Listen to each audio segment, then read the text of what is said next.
Thomas Andrew, your voice for the PPC in Whitby. It's a beautiful, gorgeous Friday afternoon in May, and just want to talk about something that I probably should have talked about a little earlier, but it is never too late to bring this topic up.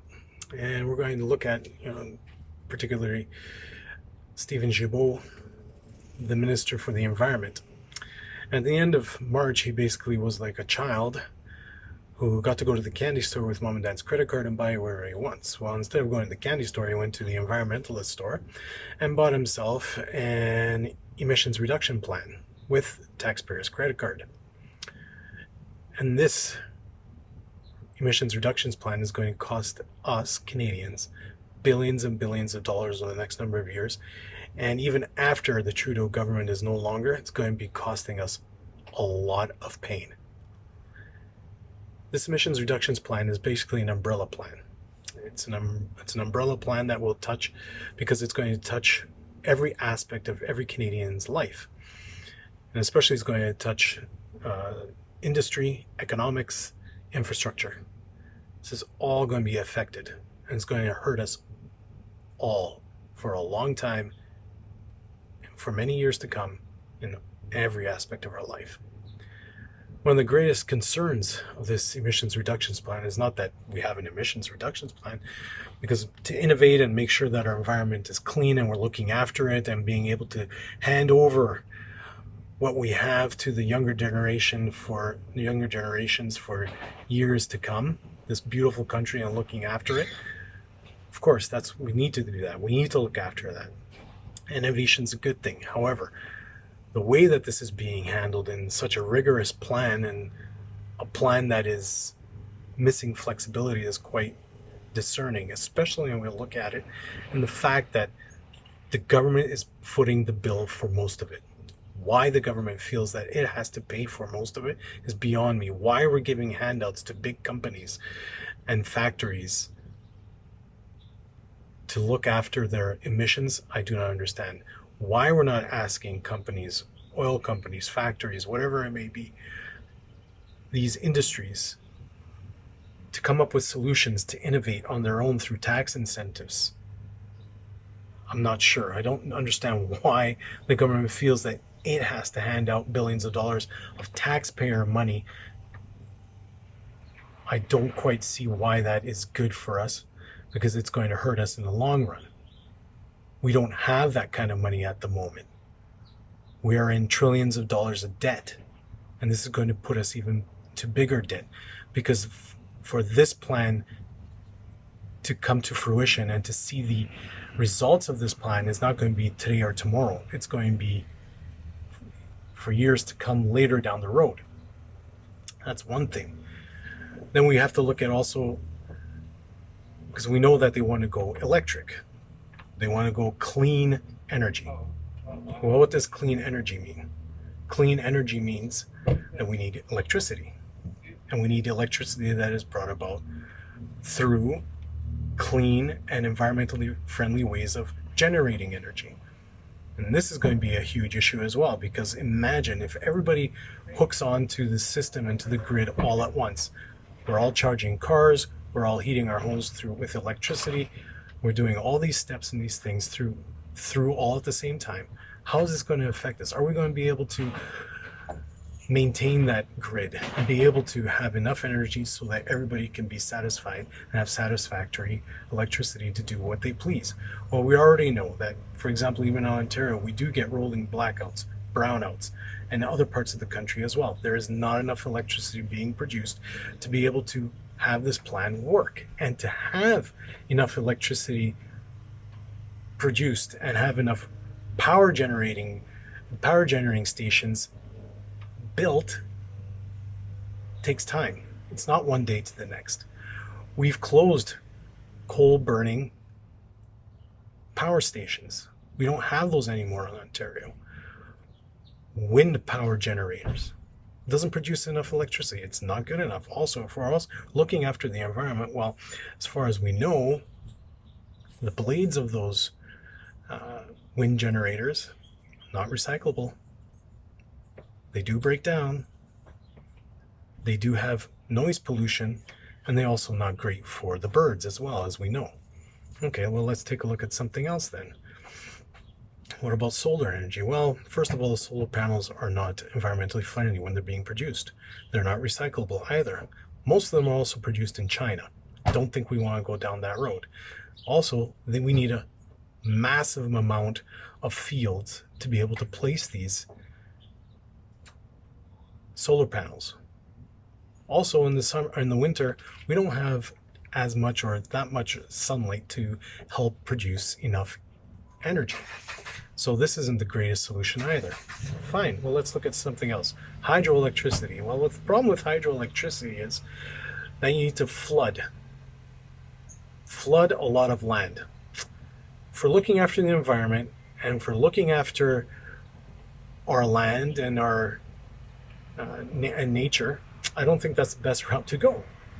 You're also going to disturb a lot of the nature. You're going to have to build water or steps to have enough hydroelectricity produced.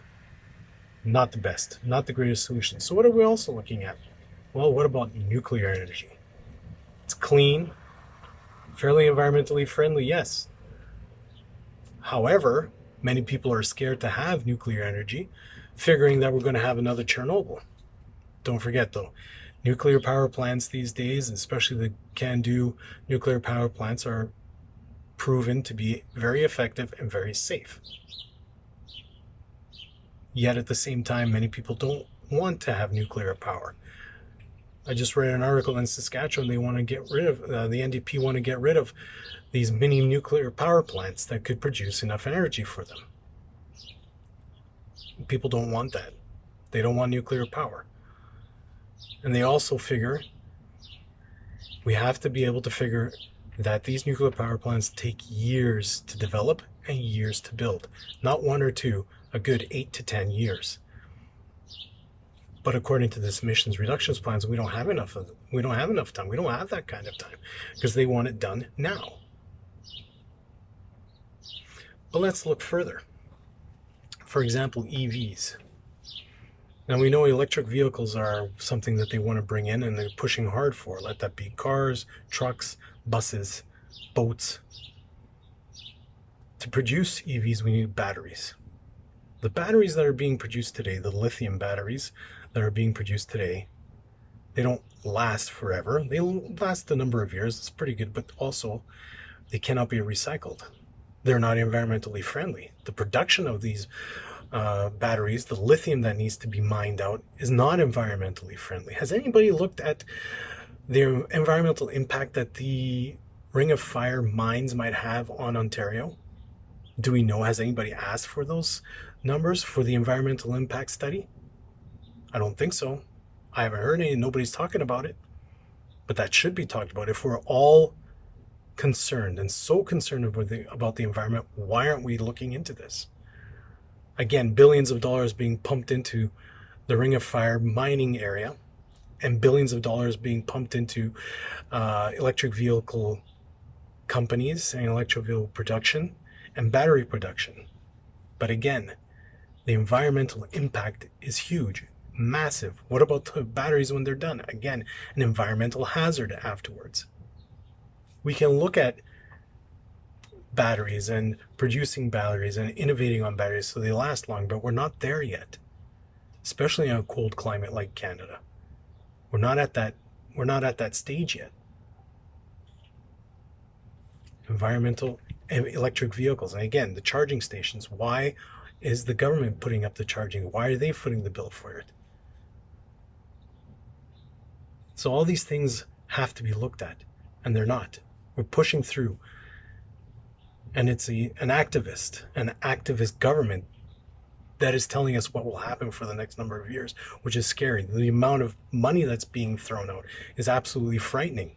It's going to affect everything. We're not going to have this, the price of electricity will skyrocket if we go off of fossil fuels and only rely on electricity. There won't be enough. The price will skyrocket.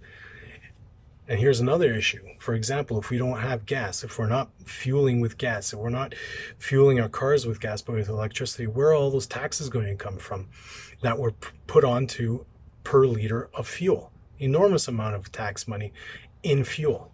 Well, that's going to be slapped onto electricity and your electric bill. You think electricity is cheap. It's not going to be cheap forever. You can forget it. Supply and demand. It's going to become extremely expensive. We're going to be back to square one. And then, of course, everything's going to go skyrocketing in price. These things are not thought through. However, this emissions reductions plan is going to be pushed through. And the biggest issue is that it's a plan, an economic plan, coming from the top down. And this should frighten everybody. When the government puts in place and plans out what the economy will look like and how it will work, that is centralized economy. Where have we seen that before, I wonder? Oh, that's right. Socialist countries, communist countries. Let's ask the Central European countries, the communist bloc, the former communist bloc countries, from Soviet Union, from Lithuania, all the way down to Yugoslavia and all those countries. Let's ask them, how did that work out for them? Centralized economy, planned economy. Look at China. We see their issues that they're having. Their economy is not doing well because it is a rigorous economy. It's very rigid. It's centralized. They have it planned out. It will do as it is told. Now, if something happens in the world economy, something happens within the world that would make it want to shift, it's unable to do so because it's planned out for 5-10 years.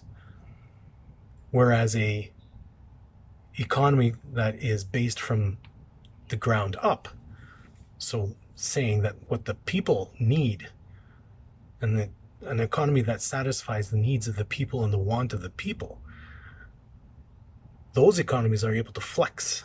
Yes, of course they have to plan for the next number of years, but they're able to switch, flex. The best economies are always able to change on a dime and flex, not because it's coming from top down. Those are rigid, but from the bottom up. And the difference in these type of economies can be seen between China and India. China is suffering. It's unable to, it was very rigid. It was doing well. Why? Because we had a certain set economy and certain needs. True.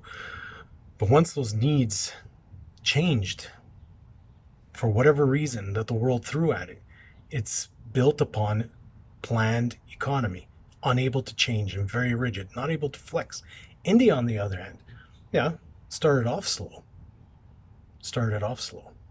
but it's gaining speed because it's able to flex and it's able to meet the demands of the market. And the market will dictate, the free market will dictate what we need. And this will be the downfall of this plan, this emissions reduction plan that our child activists of Gibault and Trudeau and the rest of them have come up with, because it's rigid. It's coming from the top down. We're throwing billions of dollars at it. We're not involving private sector as we should. And it's not taking into consideration the factors that I've mentioned, and those are only a few. We need change in government. My friends, it needs to change. Not only because this government is biased and it is prejudiced and it discriminates and it lies to our faces, but also on this end as well, because our economy will tank. Not only will we be segregated and have that opportunity, have that possibility of being segregated, but also it's going to hurt us economically. It will wipe out the middle class. We won't be able to afford what we have been able to. It is the free market. It is because of the free market that we've had such good lives in Canada, that we're able to amass the wealth that we've been able to. But that is going to change. Once we go to a centralized, planned economy, we wipe out the free market, or we ignore it, I should say, and we don't bring into the private sector, we're going to be in trouble. We need change.